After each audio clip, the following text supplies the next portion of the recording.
Hi, my name is Abraham and I'm your big brother in recovery, coming back to you with another educational video, hopefully that'll help you in your pursuit of recovery. If this is your first time on the channel, please by all means press the subscribe button at the bottom, hit the bell for the notifications of all the updated videos that we're planning on doing in the future so you can stay abreast of everything that's new. And last but not least, by all means, please help us to carry the message by spreading the word about the channel. If this is your first time here, my name is Abraham and I am a member of Alcoholics Anonymous. And on this channel, what we attempt to do is something really, really simple. We attempt to give newcomers suggestions on recovery. That's basically it.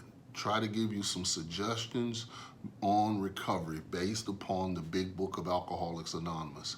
So now without further ado, I see a lot of you left me a lot of comments and I thank you. I'm humbled by it because I told you the more I learn, the less I find out I know. And many of you have told me about the last video that we did, the 3 simple rules for life.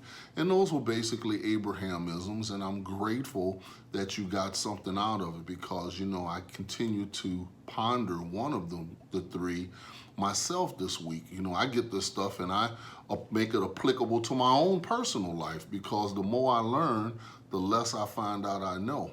And the one that I kept applying for the last 2 weeks was simply the one that I told you about. If you don't ask yourself the right questions, the answer will always be no, merely because all the answers are in the questions. But for some reason, we have an answer for everything, but we never ponder the question.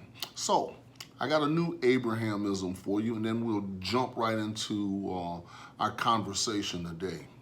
Here's another one for you. You will always experience what you expect. You will always experience what you expect. Now, with that being in mind, that is going to be the catalyst for what we're going to talk about today, about expectations. I want to draw your attention to the big book of Alcoholics Anonymous. And I'd like to direct your attention to the ABCs of recovery on page 60. The ABCs of recovery. And there's simply A, that you were alcoholic and couldn't manage your own life. Why? You were unmanageable because you were powerless. Number 2, probably no human power could ever leave your alcoholism. Why? Not even your sponsor, the fellowship. I heard a guy say that he's responsible for all these people. I'm not, because guess what? God is doing for me, and I'm quite sure he's doing for us what we couldn't do for ourselves. Watch this. And see that God could and would if he was sought. Let's read it backwards. He can't and he ain't if you don't seek him. So that tells me I have a decision to make.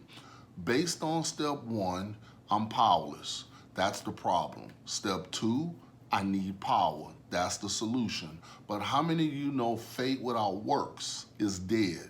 Now, faith is the solution, but works is a verb. It's an action, because this is a program of action, not group therapy, right? These are the steps we took, not the leads, not the discussions, not the book studies. These are all great, but here are the steps we took, which are suggested as a program of recovery.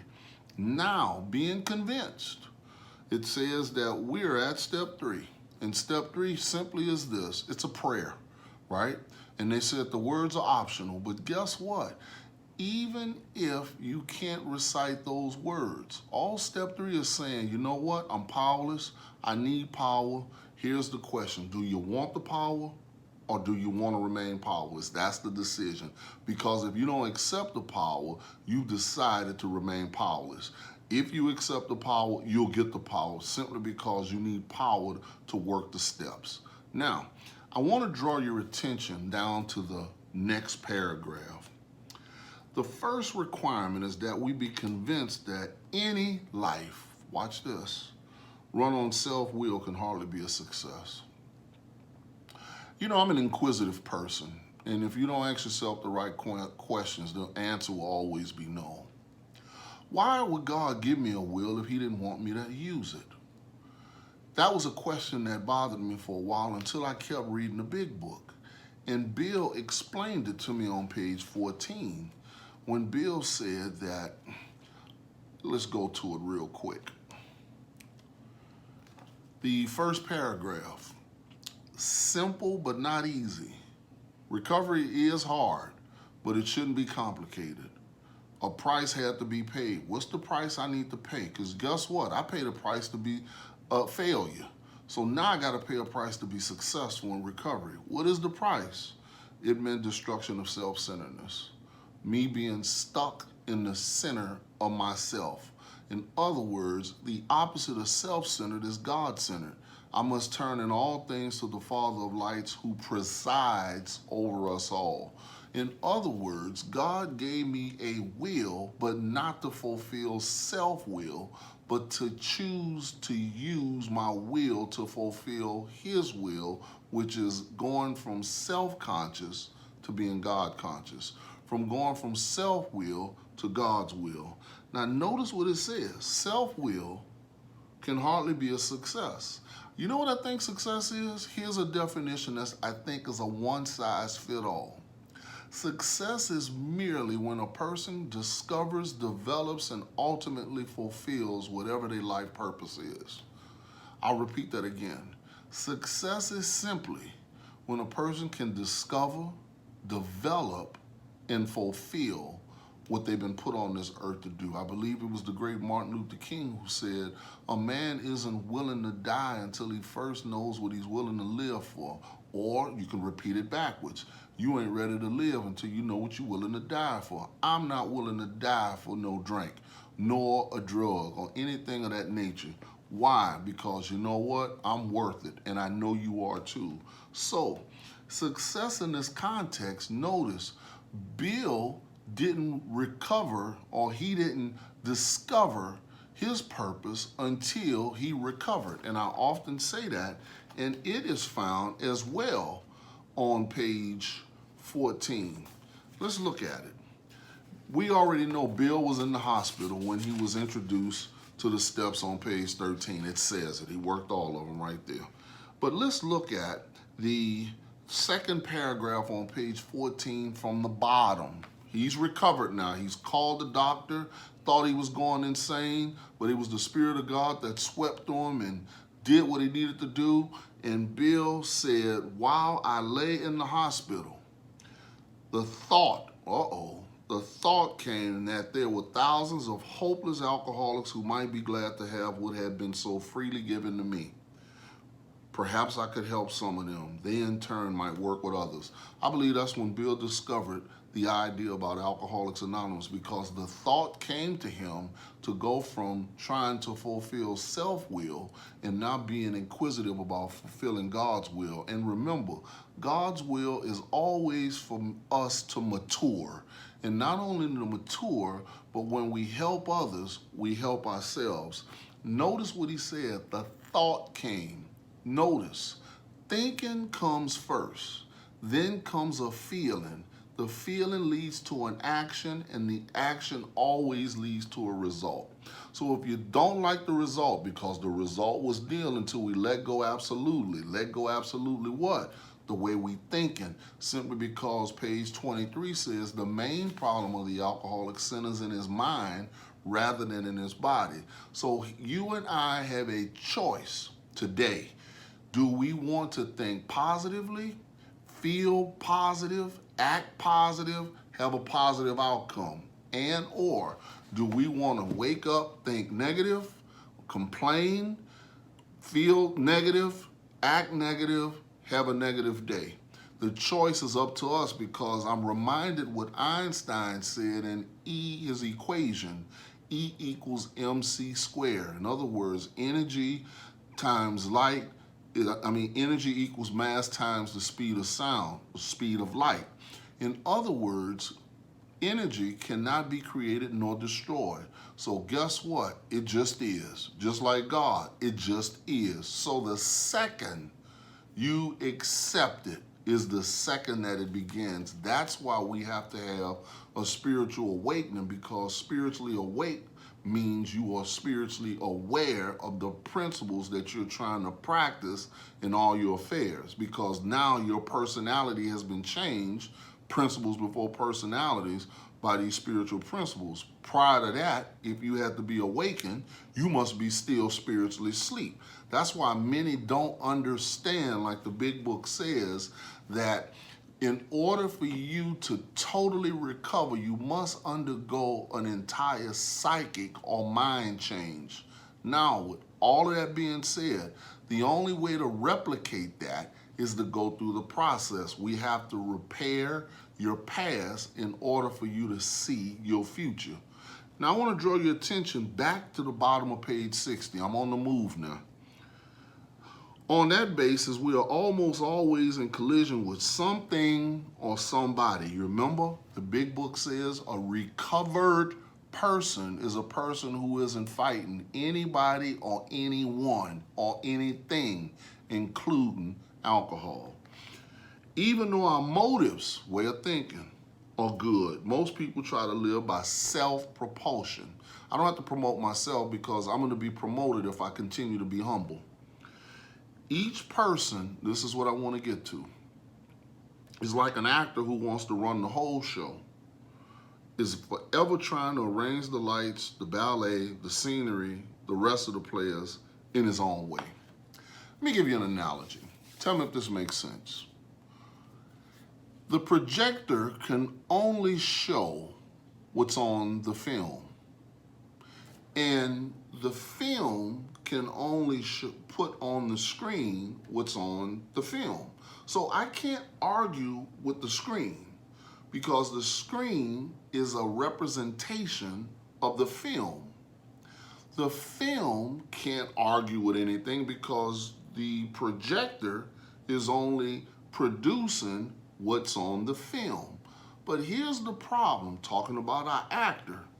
Our actor is acting like an extra in his own movie.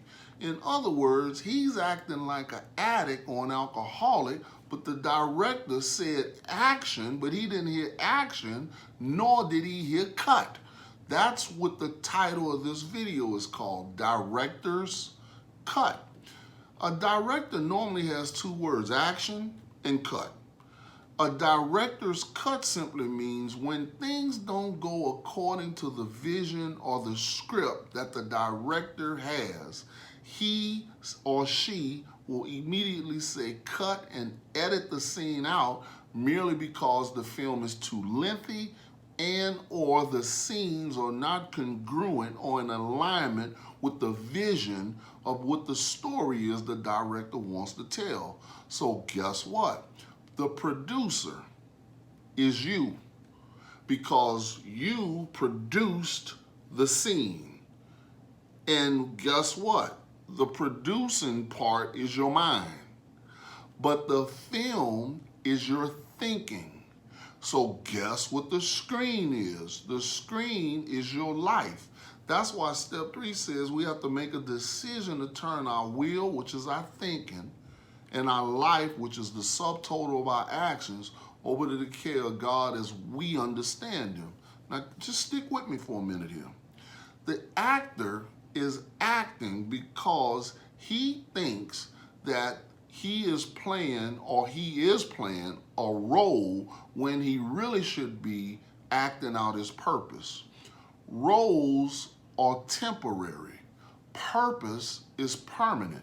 I believe in our big book on the top of page 77, it says that our real purpose, if you look at the third line down from the top on 77, our real purpose is to fit ourselves to be of maximum service to God and the people about us. So when we add value to others, we add value to ourselves. But let me give you that illustration again. The projector is your mind. The film is playing what's in your mind, because you remember the mouth only speaks what the mind is full of. So your thoughts or your mind is producing those thoughts on the film. and the film is showing what's on the screen. So if we don't like what's on the screen, we have the opportunity to cut the film, edit it out, and show the public what we want them to see, as opposed to the scenes that should be eliminated. So with that analogy in place, I'd like to draw your attention to page 61. Let's continue to build on this. Notice what it says in the last paragraph. Our act is self-centered. There's that self prefix. Now notice what entertainers tell you. Entertainers tell you all the time, man, this is a selfish program. I challenge you on that. How can it be selfish if you got to give it away in order to keep it? See, you got to understand what the director is saying. Everybody is producing something, but they're not listening to the director. God is the director, and guess what? If it's selfish, why on page 62? Notice all these selves. First paragraph, selfishness, self-centeredness. That we think is the root of our troubles. Driven by 100 forms of fear, self-delusion, look at all these selves, self-seeking, self-pity. We stepped on the toes of our fellows and they retaliate. Sometimes they hurt us seemingly without provocation, but we invariably find that at some time in the past, you remember the wreckage of the past? Hurt people, we have made decisions based on self, there it is again, which later placed us in a position to be hurt. Why? Hurt people. So, what am I saying? Nothing selfish about this, right? See, this program is not about me discovering who I am. It's about discovering who the director is, because I'm only, guess what? I'm only an actor in a play. But guess what? I was reading the wrong script, the one that I wrote, instead of the one that was being written for me, which is my purpose. So, I act as self-centered, egocentric, as people like to call it nowadays. Now let me draw your attention to page 73. This is interesting.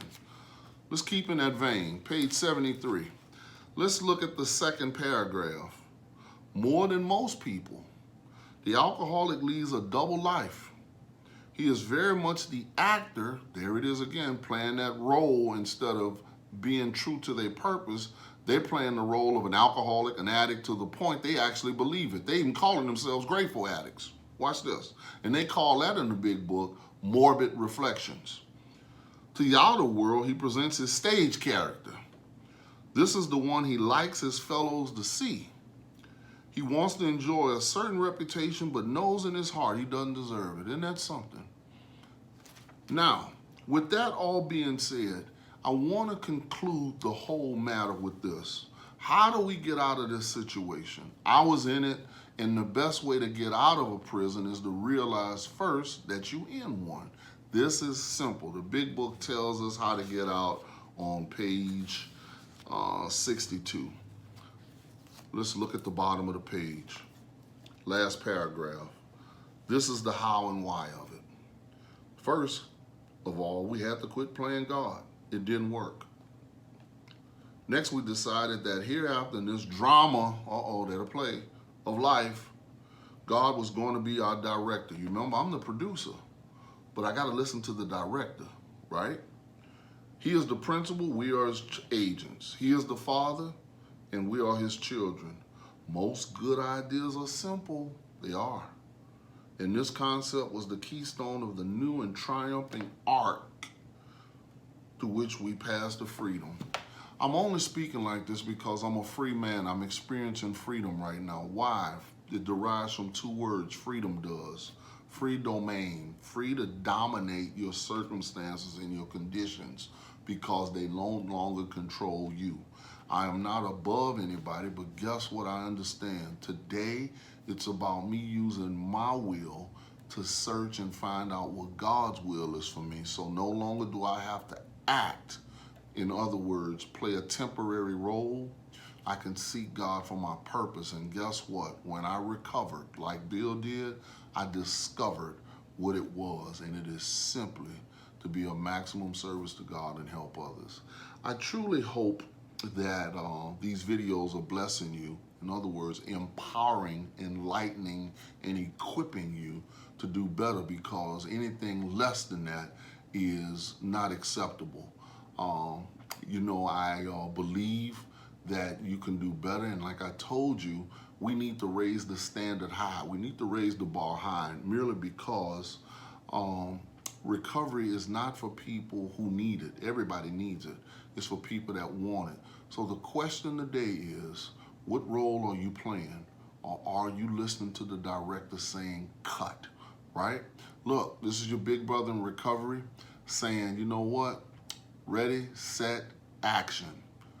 Talk to you soon. Bye.